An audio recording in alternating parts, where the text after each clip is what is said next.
Hi ಸ್ನೇಹಿತರೆ, ಇವತ್ತು ನಾವು ನೋಡ್ತಿರೋದು the librarian quest for the spear ಅನ್ನೋಂಥ ಸಿನಿಮಾನ. ಇದೊಂದು 2004ರ ಅಡ್ವೆಂಚರ್ ಫ್ಯಾಂಟಸಿ ಸಿನಿಮಾ. ಈ ಸಿನಿಮಾ ಕಥೆನ ಯಾವುದೇ ಕಾರಣಕ್ಕೂ ಮಿಸ್ ಮಾಡಬೇಡಿ, ಕೊನೆ ತನಕ ಕೇಳಿ ಅಂತ ಹೇಳುತ್ತಾ ಈ ಸಿನಿಮಾ ಕಥೆನ ಶುರು ಮಾಡ್ತೇನೆ. ಹಾಗಾದರೆ ಕತೆಗೆ ಹೋಗೋಣ. ಈ ಕಥೆಯ ಶುರುವಲ್ಲಿ ನಾವು ಪಿನ್ ಹೆಸರಿನ ವ್ಯಕ್ತಿನ ಅವನ ಸಹಚರರೊಂದಿಗೆ ಪಿರಮಿಡ್ ಹತ್ತಿರ ನೋಡುತ್ತೇವೆ. ಅಲ್ಲಿ ಅವನು ಆ ಪಿರಮಿಡ್ನ ಹೊಗಳುತ್ತಾ ಹೇಳ್ತಾನೆ, ಇದರ ಒಳಗಿನ ಪಿಲ್ಲರ್ನ ಒಂದು ಚೂರು ಅಲುಗಾಡಿಸಿದರೂ ಕೂಡ ಇಡೀ ಪಿರಮಿಡ್ ಬಿದ್ದು ಹೋಗುತ್ತೆ. ಪಿನ್ನಿಗೆ ಈ ಎಲ್ಲ ವಿಷಯ ಹೇಳುತ್ತಾ ಪಿರಮಿಡ್ನ ಹೊರಗೆ ಬರ್ತಾನೆ. ಅಸಲಿಗೆ ಇದು ನಿಜವಾದ ಪಿರಮಿಡ್ ಆಗಿರದೆ ಒಂದು ನಕಲಿ ಪಿರಮಿಡ್ ಆಗಿತ್ತು. ಇದನ್ನು ಪಿನ್ನ ಕಾಲೇಜ್ ಸ್ಟೂಡೆಂಟ್ಸ್ ನಿರ್ಮಿಸಿದ್ದರು. ಕೆಲವು ಸ್ಟೂಡೆಂಟ್ಸ್ ಹಗ್ಗದ ಸಹಾಯದಿಂದ ಪಿರಮಿಡ್ ಮೇಲೆ ಕ್ಯಾಪ್ ಸ್ಟೋನ್ ಇಡ್ತಾರೆ. ಕ್ಯಾಪ್ ಸ್ಟೋನ್ ಅಂದ್ರೆ ತ್ರಿಕೋನಾಕಾರದ ಒಂದು ವಸ್ತು ಅನ್ನಬಹುದು. ಅದು ನೋಡಲು ಚಿನ್ನದಂತಿತ್ತು. ಅದರ ನಂತರ ಅಲ್ಲಿಗೆ ಕಾಲೇಜ್ ಪ್ರೊಫೆಸರ್ ಬಂದು ಹೇಳ್ತಾರೆ, ನಾವು ಅಸಲಿ ಪಿರಮಿಡ್ನ ಕಲ್ಲನ್ನು ಬಳಸಿ ಈ ಸಣ್ಣ ಪಿರಮಿಡ್ ಮಾಡಿದ್ದೇವೆ. ಅದನ್ನು ಕೇಳಿ ಎಲ್ಲರೂ ಚಪ್ಪಾಳೆ ತಟ್ಟುತ್ತಾರೆ. ಅಲ್ಲೇ ಪಿನ್ ಉಳಿದ ಸ್ಟೂಡೆಂಟ್ಸ್ ಹೋದ ನಂತರ ಪ್ರೊಫೆಸರ್ಗೆ ಹೇಳ್ತಾನೆ, ನಾನು ಇಲ್ಲೇ ಟ್ರಾನ್ಸ್ಲೇಷನ್ ಟೀಮ್ನ ಮ್ಯಾನೇಜ್ ಮಾಡಲು ಬಯಸ್ತೇನೆ. ಅದಕ್ಕೆ ಪ್ರೊಫೆಸರ್ ಹೇಳ್ತಾರೆ, ನೀನು ಹಲವಾರು ವರ್ಷಗಳಿಂದ ಕಾಲೇಜಿನಲ್ಲಿದ್ದೆ, 22 ಡಿಗ್ರಿಯನ್ನು ಒಂದೇ ವಿಷಯದಲ್ಲಿ ಪಡೆದಿದ್ದೆ. ಯಾವಾಗಲೂ ಕಾಲೇಜಿನಲ್ಲಿ ಚಕ್ಕರ್ ಹೊಡೆಯುತ್ತೆ. ಕಾಲೇಜ್ ಬಿಟ್ಟು ಹೋಗಲೇ ಇಲ್ಲ. ಬೇರೆ ಸ್ಟೂಡೆಂಟ್ಸ್ ಹೊರಗೆ ಹೋಗಿ ಒಳ್ಳೆ ಹಣ ಮಾಡ್ತಿದ್ದಾರೆ. ಹೀಗಾಗಿ ನೀನು ಕೂಡ ನಿನ್ನ ಲೈಫಲ್ಲಿ ಏನಾದರೂ ಮಾಡಬೇಕು.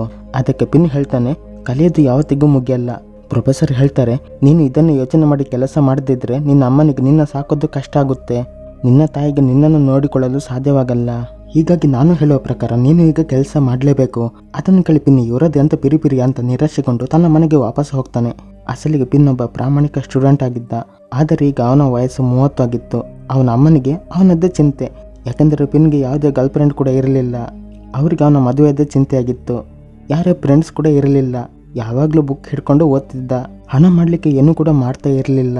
ಈಗ ಅವನ ಅಮ್ಮನ ಜೊತೆ ಮಾತಾಡುವಾಗ ಮನೆಯ ಡೋರ್ ಬೆಲ್ ರಿಂಗ್ ಆಗುತ್ತೆ. ಪಿನ್ನಮ್ಮ ಹೇಳುತ್ತಾಳೆ, ನಾನು ನನ್ನ ಫ್ರೆಂಡ್ ಮಗಳು ಡೆಬ್ರಾನ ನಿನ್ನ ಮೀಟ್ ಮಾಡಿಸಲು ಕರೆಸಿದ್ದೇನೆ. ಹಾಗಾಗಿ ನಾನು ಹೇಳೋದು ಇಷ್ಟೇ, ನೀನು ಅವಳ ಜೊತೆ ಒಳ್ಳೆ ರೀತಿ ಮಾತಾಡು. ಅದರಿಂದ ಅವಳು ನಿನ್ನ ಗರ್ಲ್ ಫ್ರೆಂಡ್ ಆಗಲಿ. ನಂತರ ಅವಳು ಡೋರ್ ತೆರೆದು ಡೆಬ್ರಾನ ಪಿನ್ ಹತ್ತಿರ ಬಿಟ್ಟು ಹೋಗ್ತಾಳೆ. ಈಗ ಇಬ್ಬರು ಮಾತಾಡಲು ಶುರು ಮಾಡ್ತಾರೆ. ಡೆಬ್ರಾ ಇಲ್ಲಿ ಹೇಳುತ್ತಾಳೆ, ನಾನೊಬ್ಬಳೆ ಸೋಷಿಯಲ್ ವರ್ಕರ್. ಪಿನ್ ಹೇಳುತ್ತಾನೆ, ನಾನೊಬ್ಬ ಸ್ಟೂಡೆಂಟ್. ಅದನ್ನು ಕೇಳಿ ಡೆಬ್ರಾ ಶಾಕ್ ಆಗ್ತಾಳೆ. ಆದರೂ ಏನೂ ಹೇಳುವುದಿಲ್ಲ. ಮಾತ್ರ ಮಾತು ತಿರುಗಿಸುತ್ತಾ, ನೀನು ಈಗಲೂ ಓದ್ತಾ ಇದ್ದೀಯಾ, ಅಮ್ಮ ಜೊತೆ ಇರ್ತೀಯಾ ಅಂತ ಕೆಲವೊಂದು ಪ್ರಶ್ನೆ ಕೇಳ್ತಾಳೆ. ಅದರಿಂದ ಪಿನ್ಗೆ ಅರ್ಥವಾಗುತ್ತೆ, ಅವನ ತಾಯಿ ಮೇಲೆ ಜಾಸ್ತಿ ಡಿಪೆಂಡ್ ಆಗಿರಬಾರ್ದು ಅಂತ. ಹಾಗೆ ಅವನೇ ಏನಾದರೂ ಸ್ವಂತ ಮಾಡಬೇಕು ಅಂತ ಭಾವಿಸ್ತಾನೆ. ಅಷ್ಟರಲ್ಲಿ ಅವನಮ್ಮ ಇಬ್ಬರಿಗೂ ಚಾ ತಗೊಂಡು ಬರ್ತಾರೆ. ಮಾತ್ರ ಡೆಬ್ರಾ ಅಲ್ಲಿ ನಿಲ್ಲದೆ ಅವಳಿಗೆ ಕೆಲಸ ಇದೆ ಅಂತ ಹೇಳಿ ಹೋಗ್ತಾಳೆ. ಅದರಿಂದ ಗೊತ್ತಾಗುತ್ತೆ ಅವಳು ಪಿನ್ನ ಬಾಯ್ ಫ್ರೆಂಡ್ ಮಾಡಿಕೊಳ್ಳಲು ಇಷ್ಟಪಡಲ್ಲ. ಪಿನ್ ತಾಯಿಗೆ ಆ ಹುಡುಗಿಗೆ ಅವನು ಇಷ್ಟವಿಲ್ಲ ಅಂತ ಗೊತ್ತಾಗಿ ಬೇಜಾರಾಗ್ತಾಳೆ. ಪಿನ್ ಹೇಳ್ತಾನೆ, ಒಂದು ದಿನ ಯಾರಾದರೂ ಒಬ್ಬರು ಸಿಗ್ತಾರೆ. ನೀವು ಹುಡುಗಿ ಹುಡುಕುವ ಕೆಲಸ ಬಿಟ್ಟು ಬಿಡಿ. ಸರಿಯಾದ ಸಮಯಕ್ಕೆ ಸರಿಯಾದವರು ಸಿಗ್ತಾರೆ, ಹೆದರ್ಬಿಡಿ ಅನ್ನೋಂಥ ಸಮಾಧಾನ ಹೇಳಿ ತನ್ನ ರೂಮ್ಗೆ ಹೋಗ್ತಾನೆ. ಈಗ ನಮ್ಮ ಕತೆ ಹೀರೋ ಪಿನ್ ಅವನ ರೂಮ್ನಲ್ಲಿದ್ದ. ರೂಮ್ಗೆ ಲೈಬ್ರರಿನೇ ಹೊತ್ಕೊಂಡು ಬಂದ ಹಾಗೆ ಇಟ್ಟಿದ್ದ. ಎಲ್ಲಿಂದೆಲ್ಲ ಬುಕ್ ಹೊತ್ಕೊಂಡು ಬಂದಿದ್ದಾನೋ ಯಾರಿಗೆ ಗೊತ್ತು. ಅಲ್ಲಿ ಪುಸ್ತಕಗಳ ರಾಶಿ. ನೆಲದ ಮೇಲೆ ಕುತ್ಕೊಂಡು ತಲೆ ಬಿಸಿ ಮಾಡುತ್ತಾ ಪೇಪರ್ಗಳ ಮೇಲೆ ಏನೋ ಗೀಚು ಹಾಕುತ್ತಿರ್ತಾನೆ. ತಲೆ ಮೇಲೆ ಬಂಡ ಬಿದ್ದ ಹಾಗೆ. ಅಲ್ಲಿ ಅವನ ಅಮ್ಮ ಚುಪ್ಚಾಪಾಗಿ ಬುಕ್ಗಳ ಮಧ್ಯೆ ಒಂದು ಲೆಟರ್ ಇಟ್ಟು ಹೋಗ್ತಾಳೆ. ಪಿನ್ ತನ್ನದೇ ಲೋಕದಲ್ಲಿದ್ದ. ಕೋಪದಲ್ಲಿ ಒಂದು ಬುಕ್ ಬಿಸಾಡಲು ಹೋಗಿ ಕೆಲವೊಂದು ಬುಕ್ಸ್ ಅವನ ತಲೆ ಮೇಲೆ ಬೀಳುತ್ತವೆ. ಆಗಲೇ ಒಂದು ಲೆಟರ್ ಅವನ ಹತ್ತಿರ ಬೀಳುತ್ತೆ. ಅದನ್ನು ಅವನ ಅಮ್ಮ ಇಟ್ಟು ಹೋಗಿದ್ರು. ಯಾರಪ್ಪ ಈ ಲೆಟರ್ ಕಳಿಸಿದ್ದು ಅಂತ ಪಿನ್ ನೋಡಿದಾಗ ಅದರಲ್ಲಿ ತನ್ನಿಂದ ತಾನೇ ಲೆಟರ್ಗಳು ಟೈಪ್ ಆಗುತ್ತಿದ್ವು. ಕೆಲವು ಸಮಯದ ಬಳಿಕ ಖಾಲಿ ಕಾಗದದಲ್ಲಿ ಶಬ್ದಗಳು ತುಂಬಿ ಹೋಗುತ್ತವೆ. ಪಿನ್ ಗಮನವಿಟ್ಟು ನೋಡ್ತಾನೆ. ಅದೊಂದು ಇಂಟರ್ವ್ಯೂ ಲೆಟರ್ ಆಗಿತ್ತು. ಅದರಲ್ಲಿ ಮೆಟ್ರೋಪಾಲಿಟನ್ ಪಬ್ಲಿಕ್ ಲೈಬ್ರರಿಯಲ್ಲಿ ಇಂಟರ್ವ್ಯೂಗಾಗಿ ಅವನನ್ನು ಆಯ್ಕೆ ಮಾಡಲಾಗಿತ್ತು. ಅದು ಕೂಡ ದೊಡ್ಡ ಪೋಸ್ಟ್ಗಾಗಿ. ಅದನ್ನು ನೋಡಿ ಅವನ ಖುಷಿಗೆ ಪಾರವೇ ಇರುವುದಿಲ್ಲ. ಅದೊಂದು ಇಂಟರ್ವ್ಯೂ ಲೆಟರ್ ಅನ್ನಬಹುದು. ಅಲ್ಲಿಗೆ ಹೋಗಲು ಅವನಿಗೆ ಖುಷಿ ಇತ್ತು. ಯಾಕಂದರೆ ಅವನಿಗೆ ಪುಸ್ತಕಗಳೆಂದರೆ ತುಂಬಾನೇ ಹುಚ್ಚು. ಹೀಗಾಗಿ ಅವನಿಗೆ ಲೈಬ್ರರಿ ಜಾಬ್ ಬಿಟ್ಟು ಬೇರೆ ಏನು ಸಿಕ್ಕರೂ ಕೂಡ ಖುಷಿ ಆಗ್ತಾ ಇರಲಿಲ್ಲ. ಆದರೆ ಮೆಟ್ರೋಪಾಲಿಟನ್ ಲೈಬ್ರರಿಗೆ ಹೋದಾಗ ಶಾಕ್ ಆಗ್ತಾನೆ. ಅದೊಂದು ದೊಡ್ಡ ಲೈಬ್ರರಿ. ಯಾರೊಬ್ಬಳೆ ಆಂಟಿ ನೆಕ್ಸ್ಟ್ ಅಂತ ಬೊಬ್ಬೆ ಹೊಡಿತಾ ಇರ್ತಾರೆ. ಅಲ್ಲಿಗೆ ಬಂದಿದ್ದ ಜನರು ಪಿನ್ನ ನೋಡ್ತಾರೆ. ಅವರೆಲ್ಲ ಇಂಟರ್ವ್ಯೂಗಾಗಿ ಅಲ್ಲಿಗೆ ಬಂದಿದ್ದರು. ಅವರು ನೋಡಿ ಪಿನ್ನ ಆತ್ಮವಿಶ್ವಾಸ ಕುಗ್ಗಿ ಹೋದಂತೆ ಆಗುತ್ತೆ. ಒಬ್ಬಳು ಮಹಿಳೆ ಅಳುತ್ತಾ ಅಲ್ಲಿಂದ ಹೋಗ್ತಾಳೆ. ಒಮ್ಮೆಲೆ ಪಿನ್ಗೆ ಅವನ ಎದೆ ದಸಕಂದ ಹಾಗೆ ಭಾಸವಾಗುತ್ತೆ. ನನಗೂ ಕೂಡ ಹಾಗೆ ಬೈದ್ರೆ ಅಂತ.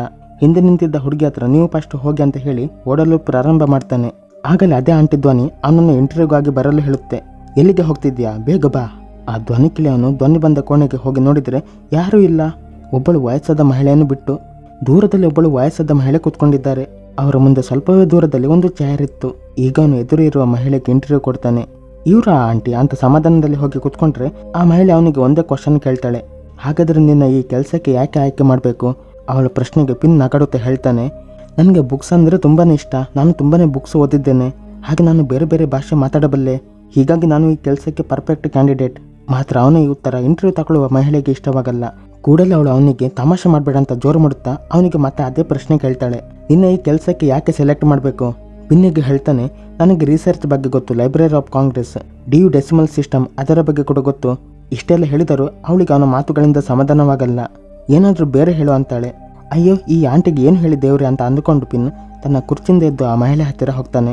ಅವನು ಅವಳ ಮುಖ ನೋಡಿ ಹಲವಾರು ವಿಷಯ ಹೇಳ್ತಾನೆ. ಅವನು ಹೇಳುತ್ತಾನೆ, ಇಲ್ಲಿಗೆ ಬರೋ ಜನರ ಹಾವಭಾವ ಕೂಡ ಓದಬಲ್ಲ. ಮತ್ತೆ ಹೇಳ್ತಾನೆ, ನಿಮ್ಮ ಮದುವೆ ಮುರಿದು 2 ಮಂತ್ ಆಯಿತು. ನೀವು ಸಣ್ಣವರಿದ್ದಾಗ 4ನೇ ವರ್ಷಕ್ಕೆ ಮೂಗಿನ ಮೂಳೆ ಮುರ್ಕೊಂಡ ಹಾಗೆ ಕಾಣ್ತೀರಿ.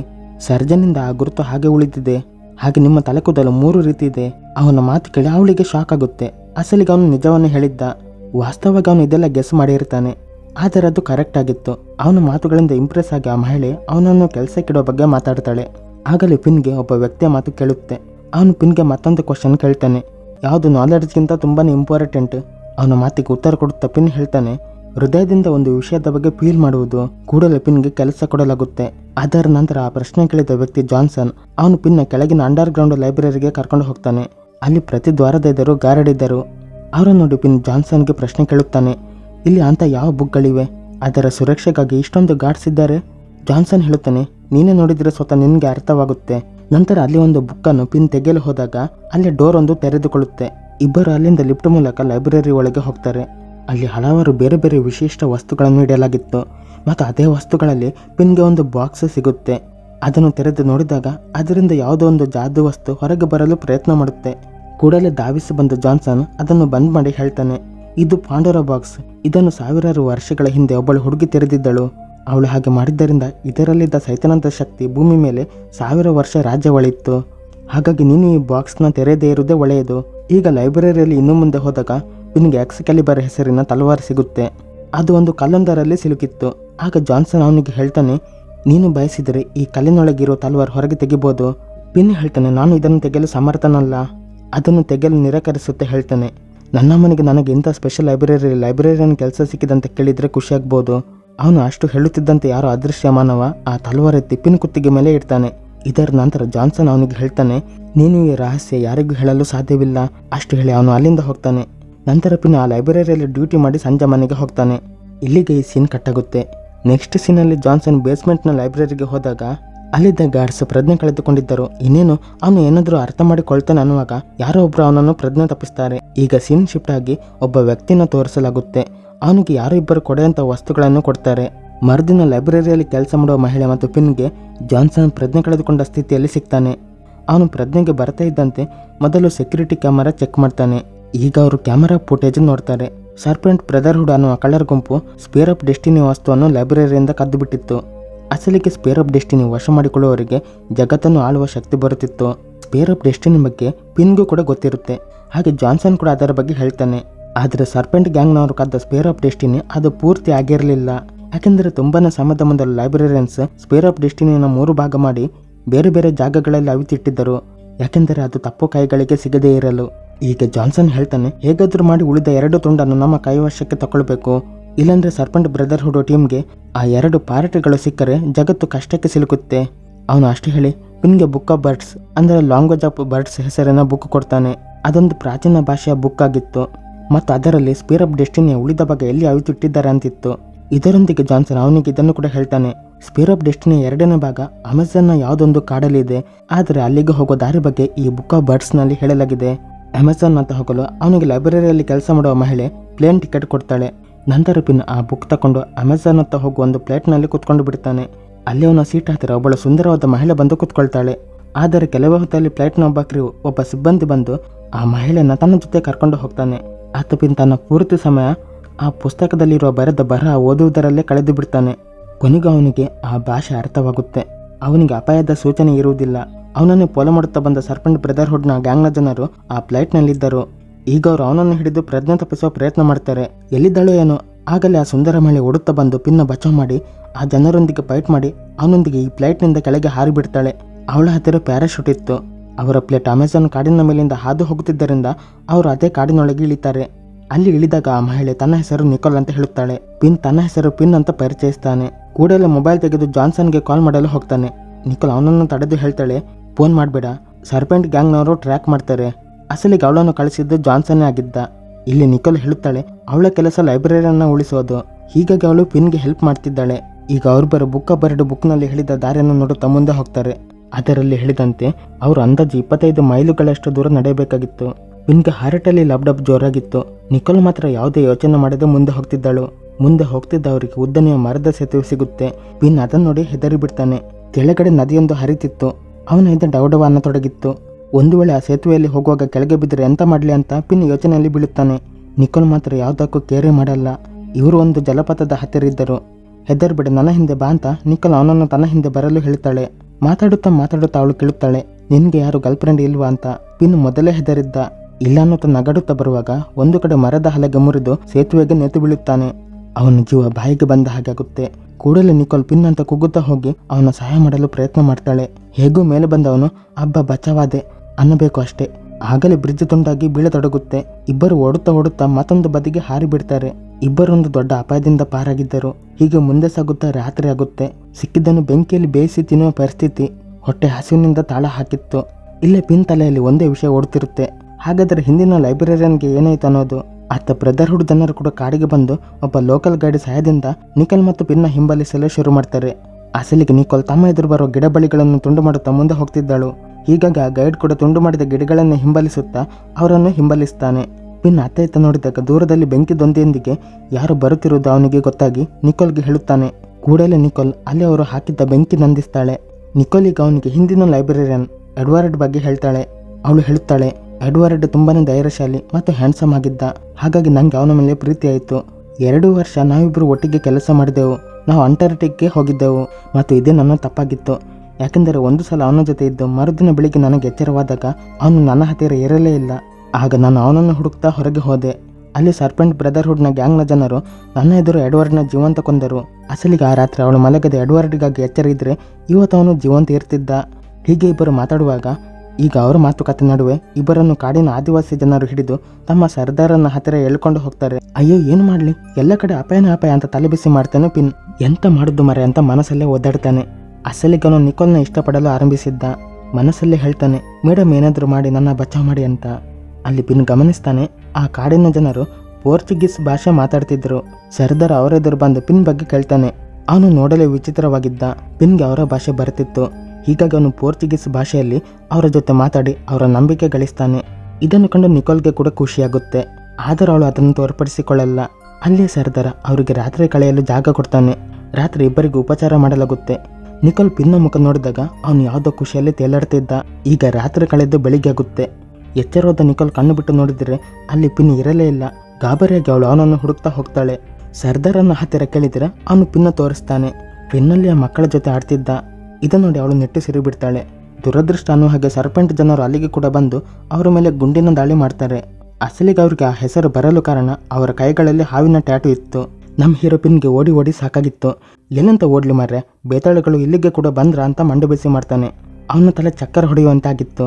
ನೀನು ಸುಮ್ಮನೆ ಬಾ ಮಾರೆ ಅಂತ ನಿಕೋಲ್ ಕೂಡಲೇ ಅವನನ್ನು ಕರ್ಕೊಂಡು ಅಲ್ಲಿಂದ ಓಡ್ತಾಳೆ. ಓಡುತ್ತಾ ಇಬ್ಬರು ಒಂದು ಪ್ರಪಾತದ ಬಳಿಗೆ ತಲುಪ್ತಾರೆ. ಕೆಳಗಡೆ ನದಿಯೊಂದು ಹರಿತಿತ್ತು. ಕೋಪದಲ್ಲಿ ನಿಕೋಲ್ ಅವನ ಕೆನ್ನೆಗೆ ಒಂದು ಪೆಟ್ಟು ಕೊಡ್ತಾಳೆ. ಬೇಗ ಬರಲಿಕ್ಕೆ ಹೇಳಿದ್ದಲು ನಿನ್ಗೆ ಅನ್ನುತ್ತಾಳೆ. ಆದರೂ ಮತ್ತೆ ಅವನ ಮುಖ ಕೈಯಲ್ಲಿ ಹಿಡಿದು ಸಮಾಧಾನ ಮಾಡ್ತಾಳೆ. ಈಗ ಹಿಂದೆ ದರಿ ಆದರೆ ಮುಂದೆ ಪುಲಿ ಅನ್ನುವಂಥ ಸಿಚುವೇಶನ್. ಹಿಂದೆ ಬೆನ್ನು ಬಿಡದ ಬೇತಾಳದಂತೆ ಸರ್ಪೆಂಟ್ ಗ್ಯಾಂಗ್ನ ಜನರು ಬರ್ತಿದ್ದರು. ಮುಂದೆ ಪ್ರಪಾತ, ಹಾಗೆ ಹರಿತಿರೋ ನೀರು. ಆಗಲೇ ಅವರನ್ನು ಹಿಂಬಲಿಸುತ್ತಾ ಸರ್ಪೆಂಟ್ ಜನರು ಅವರ ಹಿಂದೆ ಬಂದು ಬಿಡ್ತಾರೆ. ಅವರನ್ನು ನೋಡಿ ತಡ ಮಾಡಿದ ನಿಕೋಲ್ ಪಿನ್ಗೆ ಧೈರ್ಯ ಹೇಳಿ ಅವನನ್ನು ಆ ನೀರಿಗೆ ತಳ್ಳಿ ತಾನು ಕೂಡ ನೀರಿಗೆ ಹಾರಿಬಿಡ್ತಾಳೆ. ಇಬ್ಬರು ಆ ನೀರಲ್ಲಿ ಸಾಗುತ್ತಾ ಎತ್ತರವಾದ ಜಲಪಾತದಿಂದ ಮತ್ತೆ ಕೆಳಗೆ ಬೀಳ್ತಾರೆ. ನದಿ ನೀರಲ್ಲಿ ಸಾಗುತ್ತಾ ಮುಂದೆ ಹೋಗ್ತಾರೆ. ಅಲ್ಲಿ ನಿಕೋಲ್ ಪಿನ್ಗೆ ಹೇಳ್ತಾಳೆ, ನಾವು ಯಾವ ಜಾಗಕ್ಕೆ ಹೋಗಬೇಕಿತ್ತು ಅದು ತುಂಬಾನೇ ಹತ್ತಿರವಿದೆ. ಪಿನ್ ಬುಕ್ ನೋಡಿ ಅಂದಾಜು ಹಾಕ್ತಾನೆ. ಆ ಜಾಗ ಇಲ್ಲೇ ಎಲ್ಲೋ ಇದೆ. ಸ್ವಲ್ಪ ಮುಂದೆ ಹೋದಾಗ ಅವನಿಗೆ ಕಲ್ಲು ಬಂಡೆಗಳು ಕಾಣಿಸುತ್ತವೆ. ಖುಷಿಯಲ್ಲಿ ಅವನು ಇನ್ನೂ ಸ್ವಲ್ಪ ಮುಂದೆ ಹೋದಾಗ ದೂರದಲ್ಲಿ ಅವನಿಗೆ ಒಂದು ಮಂದಿರ ಕಾಣಿಸುತ್ತೆ. ಅದು ಮಾಯನ್ ನಾಗರಿಕತೆ ಜನರದಾಗಿತ್ತು. ಆ ಮಂದಿರದೊಳಗೆ ಹೋಗಲು ಒಂದು ಪಜಲ್ ಕೂಡ ಇತ್ತು. ಪಿನ್ನಲ್ಲೇ ಗೋಡೆ ಕಲ್ಲುಗಳನ್ನು ಗೆಸ್ ಮಾಡಿ ಒತ್ತಿ ಹಿಡಿದು ಹಿಂದೆ ಸರಿಸಿ ನಿಂತಾಗ ಅವರು ನಿಂತಿದ್ದ ಕಾಲಿನ ಬುಡದ ಕಲ್ಲು ತೆರೆದು ಇಬ್ಬರು ಕೆಳಗೆ ಬೀಳುತ್ತಾರೆ. ಅದರ ಒಳಗೆ ಹೋದಾಗ ಮತ್ತೆ ಅವರಿಗೆ ಒಂದು ಕಂದಕ ಕಾಣಿಸುತ್ತೆ. ಅದರ ಕೆಳಗೆ ಚೂಪಾದ ಆಯುಧಗಳು ಇದ್ದವು. ಬಿದ್ದರೆ ಸಾಯೋದು ಪಕ್ಕ. ಗ್ರಹಚಾರ ಕೆಡುವಂತೆ ಹಿಂದಿನ ದ್ವಾರ ಅದು ಕೂಡ ಮುಂದೆ ಬರತೊಡಗುತ್ತೆ. ಇಬ್ಬರಿಗೂ ತಲೆ ಕೆಟ್ಟು ಹೋದಂತಾಗಿತ್ತು. ಮುಂದೆ ಹಾರಿದ್ರೆ ಸಾಯೋದು ಪಕ್ಕ ಅಂತ ಗೊತ್ತಿತ್ತು. ಬೇರೆ ದಾರಿ ಕಾಣದಿಬ್ಬರು ತಪ್ಪಿಸಿಕೊಂಡು ಹೋಗಬೇಕು ಅಂತ ಇಬ್ಬರು ಯೋಚನೆ ಮಾಡ್ತಾರೆ. ಬುಕ್ ನೋಡಿ ಪಿನ್ ಅಂದಾಜು ಹಾಕ್ತಾನೆ ಅವರ ಮುಂದೆ ಇರೋ ಕಂದಕ ಒಂದು ಭ್ರಮೆ ಅಂತ. ಆದರೂ ಅವನಿಗೆ ಭಯ. ಇಬ್ಬರು ಕೈ ಹಿಡ್ಕೊಂಡು ಅದರ ಮೇಲಿಂದ ಹಾರತಾರೆ. ಅದೊಂದು ಭ್ರಮೆ ಆಗಿತ್ತು. ಅಸಲಿಗೆ ಅದು ಕಂದಕ ಆಗಿರದೆ ಆ ಮಂದಿರವನ್ನು ನಿರ್ಮಿಸಿದ್ದ ಜನರು ಮಾಡಿದ್ದ ಆಪ್ಟಿಕಲ್ ಇಲ್ಯೂಷನ್ ಆಗಿತ್ತು. ಹೀಗಾಗಿ ಇಬ್ಬರು ಅದರ ಮೇಲಿಂದ ನಡೆಯುತ್ತಾ ಸ್ಪೇರ್ ಆಫ್ ಡೆಸ್ಟಿನಿ ಇದ್ದಲ್ಲಿಗೆ ಹೋಗ್ತಾರೆ. ಮುಂದೆ ಹೋಗುತ್ತಾ ಒಂದು ಕಡೆ ಬೈ ಮಿಸ್ ಆಗಿ ಪಿನ್ ಒಂದು ಕಲ್ಲಿನ ಮೇಲೆ ಕಾಲಿಟ್ಟಾಗ ಬಾಣಗಳು ಅವರ ಮೇಲೆ ಹಾದು ಹೋಗುತ್ತವೆ. ಅಪಾಯ ಮೊದಲೇ ಗಮನಿಸಿದ ನಿಕೋಲ್ ಸರಿಯಾದ ಸಮಯಕ್ಕೆ ಅವನನ್ನು ಹಿಂದೆ ಎಳೆದಿದ್ದರಿಂದ ಇಬ್ಬರು ಸ್ವಲ್ಪದರಲ್ಲೇ ಬಚಾವಾಗ್ತಾರೆ. ಅವರ ಎದುರುಗಡೆ ಸ್ಪೇರ್ ಆಫ್ ಡೆಸ್ಟಿನಿ ಇತ್ತು. ಈಗ ಅವರು ಬಾಣಗಳಿಂದ ಪಾರಾಗಿ ಬೀಸುವ ಕತ್ತಿಗಳಿಂದ ತಪ್ಪಿಸಿಕೊಂಡು ಎದುರಿರುವ ಸ್ಪೇರ್ ಆಫ್ ಡೆಸ್ಟಿನಿ ಬಳಿಗೆ ಹೋಗಬೇಕಿತ್ತು. ಅಲ್ಲಿ ಅಪಾರ ಖಜಾನೆ ಕೂಡ ಇರುತ್ತೆ. ಇಲ್ಲಿಬ್ಬರು ಹಾರುವ ಬಾಣಗಳನ್ನು ನೋಡಿ 1 2 3 ಅನ್ನುವ ಸೀಕ್ವೆನ್ಸ್ನಂತೆ ಡ್ಯಾನ್ಸ್ ಮಾಡುತ್ತಾ ಮುಂದೆ ಹೋಗ್ತಾರೆ. ಒಳಗಡೆ ಅಪಾರ ಚಿನ್ನ. ಪಿನ್ಗೆ ಏನೋ ಸಂಶಯ ಬಂದು ಆ ಸ್ಪೇರ್ ಆಫ್ ಡೆಸ್ಟಿನಿಗೆ ಒಂದು ಚಿನ್ನದ ತುಂಡಿನಿಂದ ಹೊಡಿತಾನೆ. ಆಗಲೇ ಒಂದು ದೊಡ್ಡ ಮುಖವಾಡದ ಬಂಡೆಕಲ್ಲು ಅವನ ಎದುರು ಬೀಳುತ್ತೆ. ಪಿನ್ ಇಲ್ಲಿ ಅಪಾಯದಿಂದ ಪಾರಾಗಿದ್ದ. ಒಂದು ವೇಳೆ ಅವನು ಹಿಂದೆ ಮುಂದೆ ನೋಡದೆ ಆ ಸ್ಪೇರ್ ಆಫ್ ಡೆಸ್ಟಿನಿಯ ಭಾಗವನ್ನು ತೆಗೆಯಲು ಹೋದರೆ ಅವನ ಕತೆ ಅಲ್ಲೇ ಫಿನಿಶ್ ಆಗುತ್ತಿತ್ತು. ಖುಷಿಯಾದವರು ಇನ್ನೇನು ಅದನ್ನು ತಕೊಂಡು ಹೊರಗೆ ಬರುತ್ತಾರೆ ಅನ್ನುವಾಗ ಹೊರಗಡೆ ಮೊದಲ ಸರ್ಪೆಂಟ್ ಜನರು ಅವರಿಗಾಗಿ ಕಾಯ್ತಿದ್ದರು. ಅವರು ಗನ್ ಪಾಯಿಂಟ್ನಲ್ಲಿ ಅವರನ್ನು ಬೆದರಿಸಿ ಆ ಸ್ಪೇರ್ ಆಫ್ ಡೆಸ್ಟಿನಿಯ 2ನೇ ಭಾಗ ಮತ್ತು ನಿಕೋಲ್ ಬಳಿದ್ದ ಚಾಕುವನ್ನು ತಕೊಂಡು ಬಿಡ್ತಾರೆ. ಬಳಿಕ ಅವರನ್ನು ಕರೆದುಕೊಂಡು ಅವರ ಬಾಸ್ ಹತ್ತಿರ ಹೋಗ್ತಾರೆ. ಅದು ಬೇರೆ ಯಾರು ಆಗಿರದೆ ಎಡ್ವರ್ಡ್ ಆಗಿದ್ದ. ಎಡ್ವರ್ಡ್ನ ನೋಡಿ ನಿಕೋಲ್ ಕರೆಂಟ್ ಶಾಕ್ ಹೊಡೆದಂತೆ ಆಗ್ತಾಳೆ. ಯಾಕೆಂದರೆ ಆ ದಿನ ನಿಕೋಲ್ ಏನೆಲ್ಲ ನೋಡಿದ್ದಳೋ ಅದೆಲ್ಲ ಒಂದು ನಾಟಕ ಆಗಿತ್ತು. ಅವಳು ಅಂದುಕೊಂಡಿದ್ದಳು ಅವನು ಸತ್ತು ಹೋಗಿದ್ದಾನಂತ. ಆದರೆ ಅವನು ಈಗಲೂ ಜೀವಂತವಿದ್ದ. ಅವನು ಸ್ಪೇರ್ ಆಫ್ ಡೆಸ್ಟಿನಿನ ಪತ್ತೆ ಮಾಡಲು ಪ್ರಯತ್ನ ಮಾಡ್ತಿದ್ದ. ಹಾಗೆ ಅವನು ಸರ್ಪೆಂಟ್ ಗ್ಯಾಂಗ್ನ ಬಾಸ್ ಕೂಡ ಹೌದು. ಸರಿಯಾದ ಸಮಯಕ್ಕಾಗಿ ಆತ ಕಾಯ್ತಿದ್ದ. ಹಾಗಾಗಿ ಇದೆಲ್ಲ ಅವನ ದೊಡ್ಡ ಪ್ರೀತಿಯ ನಾಟಕವಾಗಿತ್ತು. ತಡ ಮಾಡಿದವನು ಅವಳನ್ನು ಕೊಲ್ಲಲು ಹೋಗ್ತಾನೆ. ಕೂಡಲೇ ಪಿನ್ ಅವಳ ಎದುರು ಅಡ್ಡ ಬರ್ತಾನೆ. ನಿಕೋಲ್ ಇಲ್ಲಿ ಪಿನ್ ಅವಳ ಮೇಲೆ ಇಟ್ಟಿರೋ ಪ್ರೀತಿಯನ್ನು ಗಮನಿಸ್ತಾಳೆ. ಎಡ್ವರ್ಡ್ ಈಗ ಪಿನ್ ಬಳಿ ಇದ್ದ ಪುಸ್ತಕ ತಗೊಂಡು ಸ್ಪೇರ್ ಆಫ್ ಡೆಸ್ಟಿನಿಯ 3ನೇ ಭಾಗ ಇರೋ ಲೊಕೇಶನ್ ಪತ್ತೆ ಮಾಡುವ ಪ್ರಯತ್ನ ಮಾಡ್ತಾನೆ. ಆದರೆ ಎಡ್ವರ್ಡ್ಗೆ ಪುಸ್ತಕದ ಭಾಷೆ ತಲೆಬುಡ ಅರ್ಥವಾಗಲ್ಲ. ಹಾಗಾಗಿ ಎಡ್ವರ್ಡ್ ನಿಕೋಲ್ನ ಕೊಲ್ಲೋ ಬಗ್ಗೆ ಹೇಳಿ ಪಿನ್ಗೆ ಸ್ಪೇರ್ ಆಫ್ ಡೆಸ್ಟಿನಿಯ 3ನೇ ಭಾಗದ ಲೊಕೇಶನ್ ಹೇಳುವಂತೆ ಹೇಳ್ತಾನೆ. ಪಿನ್ ಬುಕ್ ನೋಡಿ ಹೇಳುತ್ತಾನೆ, ಆ 3ನೇ ಭಾಗ ಕೈಲಾಸ ಪರ್ವತದ ಶಾಂಗ್ರಿಲಾ ಮಂದಿರದಲ್ಲಿದೆ. ಈಗ ಇವರೆಲ್ಲರೂ ಹಿಮಾಲಯದತ್ತ ಹೋಗಬೇಕಿತ್ತು. ಕೂಡಲೇ ಇವರೆಲ್ಲ ಹೆಲಿಕಾಪ್ಟರ್ನೊಂದಿಗೆ ಕೈಲಾಸ ಪರ್ವತದ ಮೇಲೆ ಹೋಗ್ತಾರೆ. ಪಿನ್ ಇಲ್ಲಿ ನಿಕೋಲ್ನ ತಮಾಷೆ ಮಾಡ್ತಾನೆ. ನೀನು ಹ್ಯಾಂಡ್ಸಮ್ ಅಂತ ಎಡ್ವರ್ಡ್ನ ಲವ್ ಮಾಡಿದ್ಯಾ? ಅವನು ನಿನ್ನ ಸರಿಯಾಗಿ ಬಳಸಿಕೊಂಡ. ಅವನ ಮಾತು ಕೇಳಿ ನಿಕೋಲ್ಗೆ ಸಿಟ್ಟು ಬಂದರೂ ಅವಳು ಏನೂ ಹೇಳುವುದಿಲ್ಲ. ಅಲ್ಲಿ ಪಿನ್ ಹೇಳಿದ್ದ ದಾರಿಯನ್ನು ನೋಡುತ್ತಾ ಅವರು ಮುಂದೆ ಹೋಗುವಾಗ ಒಂದು ಕಡೆ ಪಿನ್ ಕಾಲು ಜಾರಿ ಅವನು ಮೇಲಿಂದ ಕೆಳಗೆ ಬೀಳ್ತಾನೆ. ತಕ್ಷಣ ನಿಕೋಲ್ ಒಂದು ಹಗ್ಗ ಎಸೆದು ಅವನ ಕಾಲನ್ನು ಹಗ್ಗದಿಂದ ಹಿಡಿತಾಳೆ. ಕೊನೆಗೂ ಇಲ್ಲಿ ಅವನು ಬಚಾವಾಗ್ತಾನೆ. ಮುಂದೆ ಸಾಗ್ತದ ಅವರಿಗೆ ಮಂದಿರ ಕಾಣಿಸುತ್ತೆ. ಅದು ಅಷ್ಟು ಸುಲಭದಲ್ಲಿ ಯಾರ ಕಣ್ಣಿಗೂ ಬೀಳದ ಮಂದಿರ. ಈಗ ಇವರು ಮಂದಿರ ತನಕ ತಲುಪ್ತಾರೆ. ಅಲ್ಲಿ ಎಡ್ವರ್ಡ್ ನೇರವಾಗಿ ಬೌದ್ಧ ಗುರುಗಳಿಗೆ ಗನ್ ಪಾಯಿಂಟ್ನಲ್ಲಿ ಬೆದರಿಸುತ್ತಾ ಸ್ಪೇರ್ ಆಫ್ ಡೆಸ್ಟಿನಿಯ 3ನೇ ಭಾಗ ಕೊಡುವಂತೆ ಹೇಳುತ್ತಾನೆ. ಮಂದಿರದ ಒಳಗಿದ್ದ ಬುದ್ಧನ ಮೂರ್ತಿ ಒಳಗೆ ಸ್ಪೇರ್ ಆಫ್ ಡೆಸ್ಟಿನಿಯ 3ನೇ ಭಾಗವಿತ್ತು. ಅದನ್ನು ಪಡೆಯಲು ಅವರು ಒಂದು ಒಗ್ಗಟ್ಟು ಪಜಲನ್ನು ಸಾಲ್ವ್ ಮಾಡಬೇಕಿತ್ತು. ಪಿನ್ಗೆ ಎಡ್ವರ್ಡ್ ಇಲ್ಲಿ ಬೆದರಿಸ್ತಾನೆ, ಆ ಪಜಲ್ನ ಸಾಲ್ವ್ ಮಾಡು, ಇಲ್ಲಾಂದ್ರೆ ನಿಕೋಲ್ನ ಕೊಲ್ಲುತ್ತೇನಂತ. ಪಿನ್ ಅವಳನ್ನು ಪ್ರೀತಿಸಲು ಆರಂಭಿಸಿದ್ದ. ಹೇಗೋ ಅವನು ಆ ಬುದ್ಧನ ಮೂರ್ತಿಯನ್ನು ನೋಡಿ ಅದರ ಹೊಟ್ಟೆಯ ಮೇಲೆ ಬರೆಯಲಾಗಿದ್ದ ಲೆಟರ್ನ ಪ್ರೆಸ್ ಮಾಡ್ತಾನೆ. ಕೂಡಲೇ ಹೊಟ್ಟೆ ಭಾಗ ಒಳಗೆ ಹೋಗಿ ಒಳಗಡೆ ಇದ್ದ ಸ್ಪೇರ್ ಆಫ್ ಡೆಸ್ಟಿನಿ ಭಾಗ ಕಾಣಿಸುತ್ತೆ. ಈಗ ಅವರಿಗೆ ಸಿಕ್ಕಿದ್ದು 3ನೇ ಭಾಗ. ಅದನ್ನು ತೆಗೆಯಲು ಹೆದರಿ ಎಡ್ವರ್ಡ್ ಪಿನ್ ಹತ್ತಿರ ಅದನ್ನು ತೆಗೆದುಕೊಡುವಂತೆ ಹೇಳುತ್ತಾನೆ. ಪಿನ್ ಅದನ್ನು ತೆಗೆದುಕೊಡಲು ಎಡ್ವರ್ಡ್ ಅವನಿಂದ ಅದನ್ನು ಕಸಿದುಕೊಳ್ಳುತ್ತಾನೆ. ಇನ್ನೇನು ಅವನು ನಿಕೋಲ್ ಮತ್ತು ಪಿನ್ನ ಜೀವ ತೆಗಿತಾನನ್ನುವಾಗ ಅಚಾನಕ್ಕಾಗಿ ಅಲ್ಲಿ ಭೂಕಂಪ ಬರುತ್ತೆ.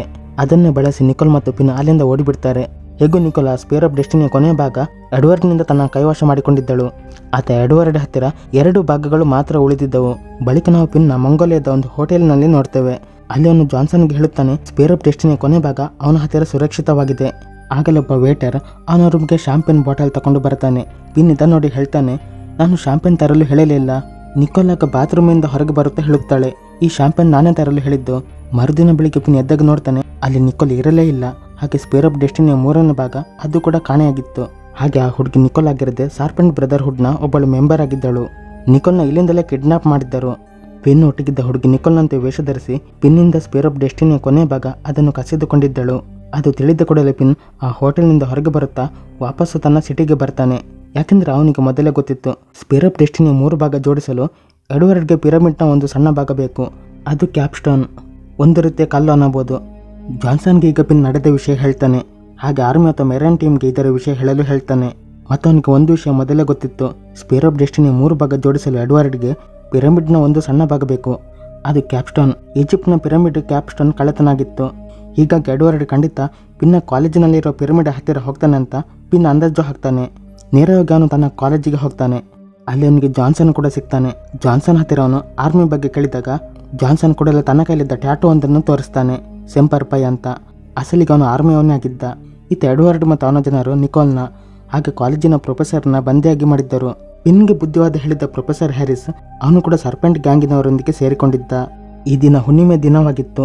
ಕೆಲವೇ ಹೊತ್ತಲ್ಲಿ ಚಂದ್ರ ಆಕಾಶದ ನಡುವೆ ಬಂದಾಗ ಅದರ ಬೆಳಕು ಪಿರಮಿಡ್ನ ಕ್ಯಾಪ್ಸ್ಟೋನ್ ಮೇಲೆ ಬಿದ್ದು ಅದು ಹೊಳೆತೊಡಗುತ್ತೆ, ಚಿನ್ನದ ಬಣ್ಣದಿಂದ ಹೊಳೆಯುತ್ತೆ. ಆಗ ಎಡ್ವರ್ಡ್ ಆ ಪಿರಮಿಡ್ ಒಳಗೆ ಹೋಗಿ ಆಕಾಶದಿಂದ ಬರುವ ಬೆಳಕಿನಲ್ಲಿ ಸ್ಪೇರ್ ಆಫ್ ಡೆಸ್ಟಿನಿಯ ಭಾಗಗಳನ್ನಿಟ್ಟು ಜೋಡಿಸಿ ಬಿಡ್ತಾನೆ. ಅದರ ನಂತರ ಅವನು ಆ ಸ್ಪೇರ್ ಆಫ್ ಡೆಸ್ಟಿನಿಯಿಂದ ತನ್ನೊಬ್ಬ ವ್ಯಕ್ತಿನ ಕೊಂದು ಅವನ ವಯಸ್ಸು ತನಗೆ ಟ್ರಾನ್ಸ್ಫರ್ ಮಾಡ್ತಾನೆ. ಆತ ಜಾನ್ಸನ್ ಮತ್ತು ಪಿನ್ ಕೂಡ ಪಿರಮಿಡ್ ಹತ್ತಿರ ಬಂದು ಎಡ್ವರ್ಡ್ನ ಸಹಚರರೊಂದಿಗೆ ಫೈಟ್ ಮಾಡಲು ಶುರು ಮಾಡ್ತಾರೆ. ನಿಕೋಲ್ನಲ್ಲಿ ಪಿನ್ ಬಿಡಿಸ್ತಾನೆ. ನಿಕೋಲ್ ಕೂಡ ಅವರಿಗೆ ಸಾಥ್ ಕೊಡುತ್ತಾ ಸಾರ್ಪೆಂಟ್ ಬ್ರದರ್ಹುಡ್ ಜನರ ವಿರುದ್ಧ ಹೋರಾಡ್ತಾಳೆ. ಪಿನ್ ಈಗ ಪ್ರೊಫೆಸರ್ ತಲೆಗೆ ಸರಿಯಾಗಿ ಹೊಡಿತಾನೆ, ಯಾಕೆಂದರೆ ಅವನು ಅವರಿಗೆ ಮೋಸ ಮಾಡಿದ್ದ. ಪಿನ್ ಎಡ್ವರ್ಡ್ನ ಮತ್ತೊಬ್ಬಳು ಗರ್ಲ್ ಫ್ರೆಂಡ್ ಗನ್ ಪಾಯಿಂಟ್ ಮಾಡಿದಾಗ ನಿಕೋಲ್ ಅವನನ್ನು ಬಿಡಿಸ್ತಾಳೆ. ನಿಕೋಲ್ ಮತ್ತು ಆ ಹುಡುಗಿ ಜೊತೆ ಫೈಟ್ ಆಗುತ್ತೆ. ಪಿನ್ ಒಳಗೆ ಹೋಗಿ ಎಡ್ವರ್ಡ್ನ ತಡೆಯಲು ಪ್ರಯತ್ನ ಮಾಡ್ತಾನೆ, ಆದರೆ ಎಡ್ವರ್ಡ್ ಈಗ ತುಂಬಾ ಪವರ್ಫುಲ್ ಆಗಿದ್ದ. ಹೀಗಾಗಿ ಅವನು ಪಿನ್ ಮೇಲೆ ತುಂಬಾ ಪ್ರಬಲನಾಗ್ತಾನೆ. ಆಗ ಪಿನ್ ಒಂದು ಪ್ಲಾನ್ ಮಾಡಿ ಪಿರಮಿಡ್ ಹತ್ತಿರದ ಗೋಡೆ ಹತ್ತಿರ ನಿಂತು ಅವನಿಗೆ ತನ್ನ ಹೊಡೆಯುವಂತೆ ಹೇಳ್ತಾನೆ. ಎಡ್ವರ್ಡ್ ಕೂಡ ಅವನ ಜಾಲದಲ್ಲಿ ಬಿದ್ದು ಪಿನ್ ಮೇಲೆ ಸ್ಪೇರ್ ಆಫ್ ಡೆಸ್ಟಿನಿಯಿಂದ ದಾಳಿ ಮಾಡ್ತಾನೆ. ಪಿನ್ ಅದರಿಂದ ತಪ್ಪಿಸಿಕೊಂಡು ಬಿಡ್ತಾನೆ. ಹಾಗೆ ಪಿರಮಿಡ್ನ ದ್ವಾರ ಅದರ ಜಾಗದಿಂದ ಸರಿಯುತ್ತೆ. ಆ ಪಿರಮಿಡ್ ಅಲುಗಡತೊಡಗುತ್ತೆ. ಪಿರಮಿಡ್ ಮೇಲಿದ್ದ ಕ್ಯಾಪ್ಸ್ಟೋನ್ ಅದು ಎಡ್ವರ್ಡ್ ಮೇಲೆ ಬಿದ್ದು ಅವನ ಸಾವಾಗುತ್ತೆ. ನಂತರ ಪಿನ್ ಮತ್ತು ಜಾನ್ಸನ್ ಆ ಸ್ಪೇರ್ ಆಫ್ ಡೆಸ್ಟಿನಿನ ಲೈಬ್ರರಿಯಲ್ಲಿ ಇಟ್ಟು ಬಿಡ್ತಾರೆ ಮತ್ತು ಪಿನ್ ಎಕ್ಸ್ಕೆಲಿಬರ್ ಎತ್ತಿ ಬಿಡ್ತಾನೆ. ಅಂದರೆ ಅವನು ಆ ತಲವಾರು ಎತ್ತಲು ಸಮರ್ಥನಾಗಿದ್ದ. ಅಲ್ಲಿ ಅವನ ಫೋಟೋ ಕೂಡ ಹಾಕಲಾಗುತ್ತೆ. ಇನ್ನು ಮುಂದೆ ಅವನೇ ಅಲ್ಲಿಯ ಲೈಬ್ರರಿಯನ್. ನಂತರ ಕತೆ ಮುಂದೆ ಹೋಗುತ್ತೆ. 3 ತಿಂಗಳ ನಂತರ ನಾವು ಪಿನ್ ಅವನ ಅಮ್ಮನ ಜೊತೆ ಒಂದು ರೆಸ್ಟೋರೆಂಟಿನಲ್ಲಿ ನೋಡ್ತೇವೆ. ಅಲ್ಲಿ ಅವನ ಅಮ್ಮ ಅವರ ಹತ್ತಿರ ಕುಳಿತಿದ್ದ ಹುಡುಗಿಯರಿಗೆ ತನ್ನ ಮಗನ ಪರಿಚಯ ಮಾಡಿಸಲು ಪ್ರಯತ್ನ ಮಾಡ್ತಾ ಇರ್ತಾಳೆ. ಆಗ ಪಿನ್ ಅವಳಿಗೆ ನಿಕೋಲ್ ಬಗ್ಗೆ ಹೇಳುತ್ತಾನೆ. ಆದರೆ ಅವನ ಅಮ್ಮನಿಗೆ ಅನಿಸುತ್ತೆ ಅವರ ಮಗ ಸುಳ್ಳು ಹೇಳ್ತಿದ್ದಾನೆ. ಆಗಲೇ ಒಂದು ಬೈಕ್ ಸ್ಟಂಟ್ನೊಂದಿಗೆ ನಿಕೋಲ್ ಅಲ್ಲಿಗೆ ಬರುತ್ತಾಳೆ. ಅಲ್ಲಿಗೆ ಬಂದವಳು ಅವನಿಗೆ ಕಿಸ್ ಮಾಡಿ ಹೊಸ ಅಡ್ವೆಂಚರ್ಗೆ ಅವನನ್ನು ಬೈಕ್ನಲ್ಲಿ ಕರ್ಕೊಂಡು ಹೋಗ್ತಾಳೆ. ಇಲ್ಲಿಗೆ ಈ ಸಿನಿಮಾದ ಕತೆ ಮುಗಿಯುತ್ತೆ. ಇದರ ಸೆಕೆಂಡ್ ಮತ್ತು ಥರ್ಡ್ ಪಾರ್ಟ್ ಕೂಡ ಇದೆ. ಕತೆ ಹೇಗಿತ್ತು ಕಾಮೆಂಟ್ ಮಾಡಿ ತಿಳಿಸಿ. ವಿಡಿಯೋ ಮತ್ತು ಕತೆ ಇಷ್ಟವಾದರೆ ಲೈಕ್ ಮಾಡಿ ಮತ್ತು ಶೇರ್ ಮಾಡಿ. ಚಾನಲಿಗೆ ಹೊಸಬರಾದರೆ ಸಬ್ಸ್ಕ್ರೈಬ್ ಮಾಡಿ. Thank you for watching.